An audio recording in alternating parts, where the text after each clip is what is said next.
Hey everyone, John here. Welcome back to my channel. If you haven't already, hit that subscribe button. Give me a thumbs up if you like what you see. Today, I have with me my wife, Autumn. Because if I'm going to get a legitimate review, I've got to talk to her because she knows everything and she's always right. Always. That's the truth. I can't argue with that. Today, we're talking about Wonder Woman 84. Now, if you saw my last review, you saw me with my friend Jason. We dogged this movie. We made fun of it. And that was pretty much all we did. Or at least that's what I felt like. But today, reviewing it with my wife Autumn, how did you feel about Wonder Woman 84? I enjoyed it. It was, yeah. She enjoyed it. I enjoyed it. Let's talk about it. Let's start with the opening scene. Okay. When Diana Prince was just a little girl. And she was competing with the gladiator women. Yep. What did you like about that scene? That was the best part of the whole movie because it felt Wonder Woman-ish. The rest of the movie was kind of mainly a chick flick, but I'm a chick, so I enjoyed it.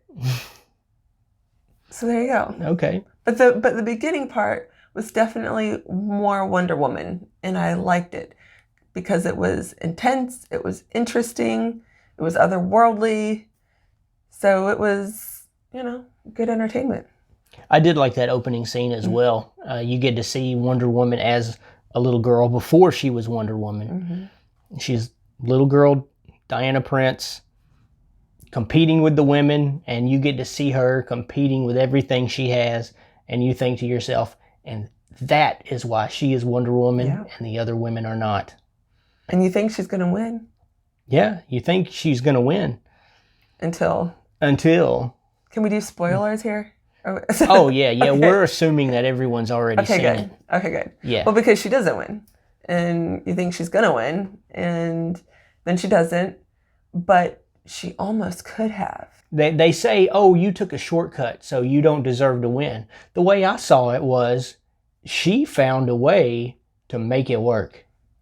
And she did. I handed it to her. Cheating. She fell off that horse. She lost her bow, but she still found a way. But she was 9 and winning. Yeah. Okay, let's move forward a little bit into the mall scene. Okay, we fast forward to 1984. If the 80s was about anything, it was about surplus. Everybody wanted to have the fastest, fanciest car, the biggest house, the most money. Everybody was fighting for their piece of the pie in the 80s. In this opening scene, I feel like, if anything, this scene demonstrated that. From the guy eating the burger in the food court, just shoving it in his mouth. And then the next scene, you see the guy with the cheese fries walking into the arcade. And it was about surplus. I want my piece of the pie. I want the most. I want the biggest. I want the nicest. What did you take out of that scene? I didn't pay attention to all of that. You got way more detail into that than I did. I saw the 80s, and I enjoyed it for what it was because I like the 80s. I mean, I was born in the 80s. All things 80s is fun. It's memorable. I agree. The 80s is my favorite decade. Yes. Yep, mine too. Especially since that's when I came into existence. So, but yeah, I liked this scene. However, super cheese. Like, it wasn't super done cheese well. Like, it was, I don't know what the difference is. Maybe it's over the top. It was over the top. Maybe that's what the problem is. You have the scene where the bumbling thief drops his gun and the lady just flips out. And then you've got, fast forward a little bit, you've got the guy who grabs the girl, holds her over the rail.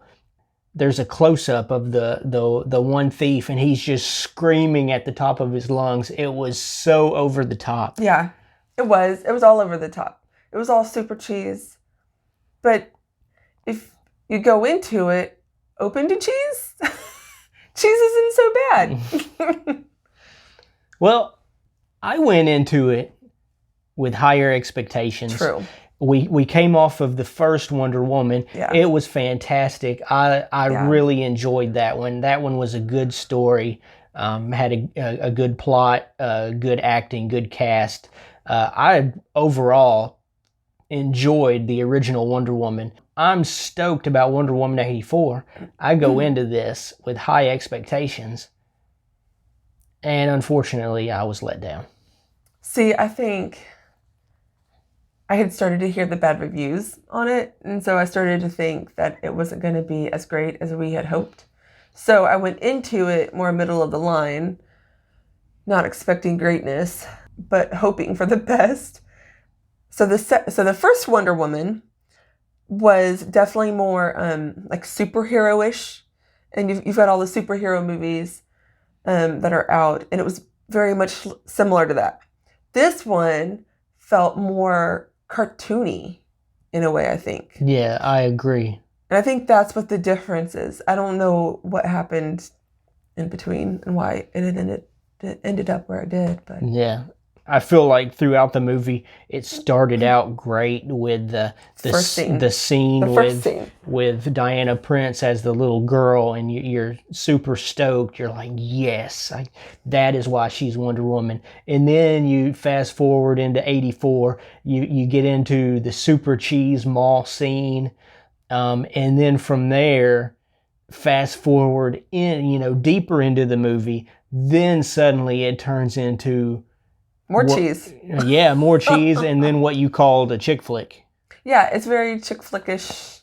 I feel like for like the first probably 60% of the movie, besides the opening scene, it's like, they're trying on new clothes, and when Steve comes around, and it's like the romantic thing. And so you have Kristen Wiig's character, who is I don't know, it felt very chick flick-ish with her character.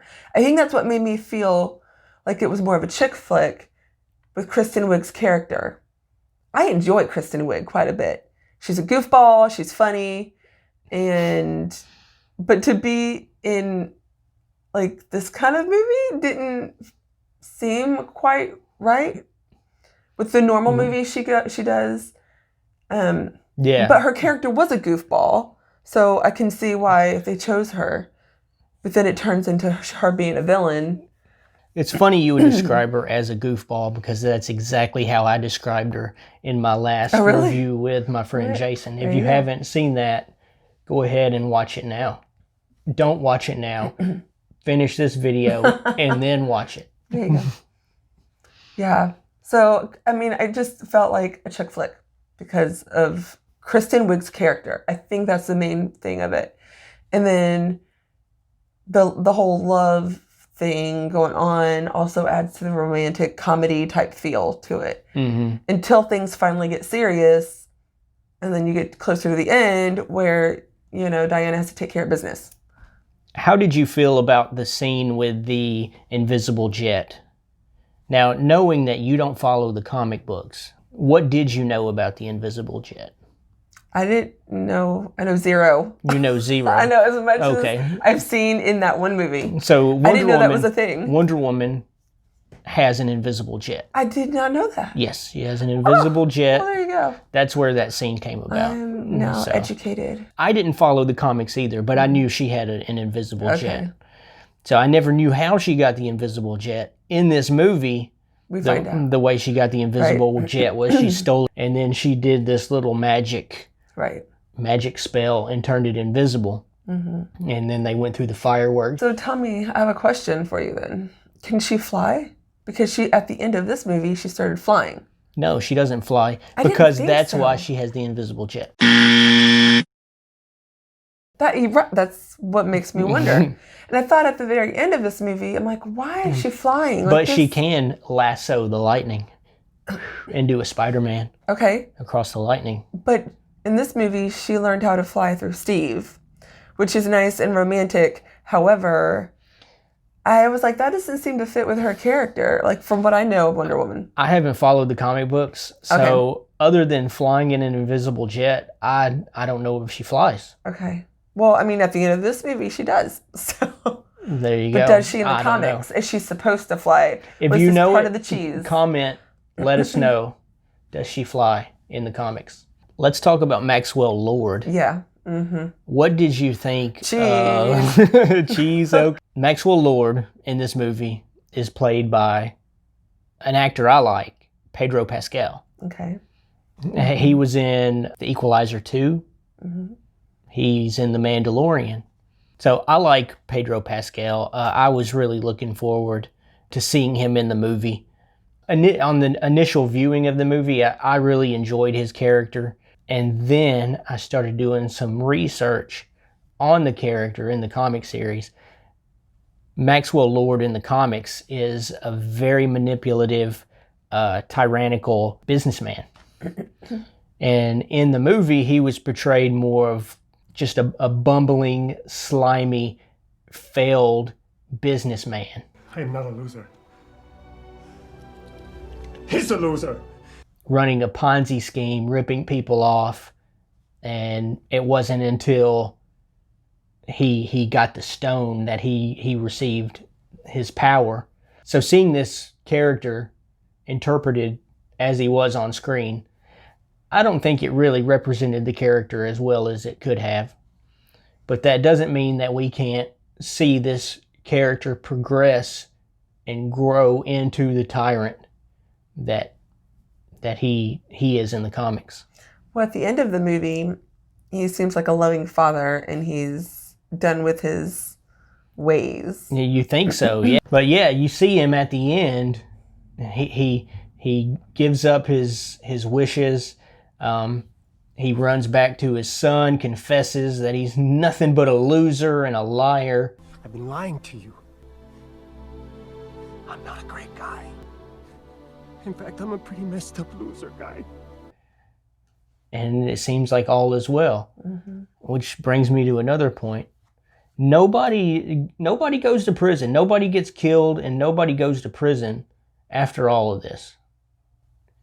Did you notice that? No, I didn't think about it. We all went back to normal. Yeah, no one. There was no villain death. Everyone just kind of slinks off into the sunset when everything's done and over. Yeah. Basically. There wasn't really any closure to that. Yeah. That leads me to believe that these two villains will be coming back. We will be seeing them again. Right. Yeah. And I hope we see them represented the way they should be. Do you think Kristen Wiig will come back? I think with a good script, you're right, and some good motivation, I think she could portray this character well. Yeah. I think a lot of it lies in the writing. Yes. And just, the whole idea, the premise of the whole movie was just super cheesy. I think they need a new writer. Yeah. And I think they need a new storyline, the whole thing. And I think it'd be better. To sum this up, I heard someone describe the plot of Wonder Woman 84 as lazy. And I couldn't agree more. I felt it was lazy. They threw a stone in there. Hey, there's a stone that grants wishes. And that's what we're going to base everything on. I didn't like it. I thought it was lazy. Yeah, it was. All this to say, I still enjoyed the movie. I did. I still liked it. It was still a good movie. You're free to enjoy it. You can like what you like. I mean, it's cheese. As long as you're okay with cheese, I enjoy cheese. So, it just wasn't your typical Wonder Woman movie. That's all. Yeah. But I liked it because I like chick flicks. I don't mind cheese as long as I know I'm getting cheese. Though I didn't know that's what was going to happen. But my expectations were lowered before we walked in. So I think that helped. I was trying to walk into it with an open mind. So. Well, I was and forget open. about any bad reviews. I was willing to overlook the reviews and just take it the way I saw it. And what I saw was garbage. I'd watch it again. I was thinking about it the next day, and if I'm thinking about it the next day, then I know that I liked it. So, yeah. What did you think of the visual effects? Cheesy. Yep, super cheese. Even, I don't usually notice the visual effects that much in movies unless they're like really good or really bad. I notice them. So that means they were either really good or really bad. They were really bad. And it's sad because I know they have the money to have better effects. It's Warner Brothers. Right. So why didn't they do it better? Is it because of COVID? Was it Yeah. what happened? You have Warner Brothers money. And then they had a delay in the release of the movie. So they had more time to go back and spruce up the effects and make changes, make it better. Yet it's as if they didn't. They put it on a shelf and said, we'll get to it when we get to it. Well, maybe the people had COVID. The people who do the special effects, they couldn't see straight and they got it wrong. They pushed the wrong buttons or whatever you do to make special effects happen. Now, one of the effects that stood out to me as terrible, and if you've seen my review with Jason, you know what it is. It's the running effects. The way I described it before was she's just standing there doing this, and the green screen's going behind her, and they just speed up the green screen. Yeah, I have a better way to describe it this time. After watching it again, it's as if she's in a harness hanging above the street. Her feet are barely touching the street, and she's running, and then they're just driving her on this crane, and it's very odd looking. That could have been exactly what happened. Yes, like you may have nailed it. I think that is what happened. I think they put her on a harness in a crane and drove the crane while she did this. And they drove that crane at like 80 miles an hour. That could have been what happened. Okay, so out of a scale of 1 to 10, what would you give Wonder Woman 84? Probably a 5 because I liked it, but it was also bad. A 5. So it's complicated. I gave it a 4. Okay, so what's your favorite superhero movie? Off the top of my head, I would have to say The Dark Knight of the Christopher Nolan Batman trilogy. Yeah. That one, I think, is my favorite. Yeah. So I think my favorite one would be Thor 3. That's a good one. I really like Thor Ragnarok as well. I will say, though, they all blend together. That's the first one that I can think of that I'd be willing to sit down and watch again. Thor Ragnarok, in my opinion, and we're totally straying now, but Thor Ragnarok, that had an 80s feel as well. It did. Yeah. From the colors that were used, very bright, vivid colors, and then you had the synthesizer soundtrack. And what about the other one? The other one with Christopher Pratt. Is that his name? Chris Pratt. Chris Pratt. Yeah, Guardians of the Galaxy. Guardians of the Galaxy. Volume 2, right? Yeah. I like those. That one had the same bright, vivid effects as well. It has the 80s feel. He has the what is it? He has the tape. It's the Discman. No, it's a tape player. It's a tape player? Yeah, okay, it's a tape player. Yeah. And then because it was from the 80s. Yes. Yeah. And then he's playing that music and I love that soundtrack. I know. That is so great. I know. See, they did that well. I mean, it wasn't straight up 80s though. Because so you don't have the shoulder pads and the whole thing. So I guess that's why it was that's why I liked it, because there's nice little pops of 80s here and there versus it being straight up. You're supposed to be all 80s. Where in Wonder Woman, I forgot that it was the 80s sometimes. Like I remember losing that completely and halfway through being like, oh yeah, it's the 80s. Because some of her clothes looked similar to what we wear today.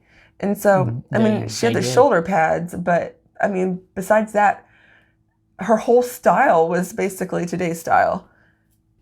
Well, there you have it, folks. I gave it a 4. You gave it a 5. A 5. There you go. And we both see an opening for a new movie, of course. Hopefully, better than this one. And again, remember to hit that subscribe button. Give me a thumbs up if you like what you've seen. And comment on what you would like to see next. Until next time, guys. See ya.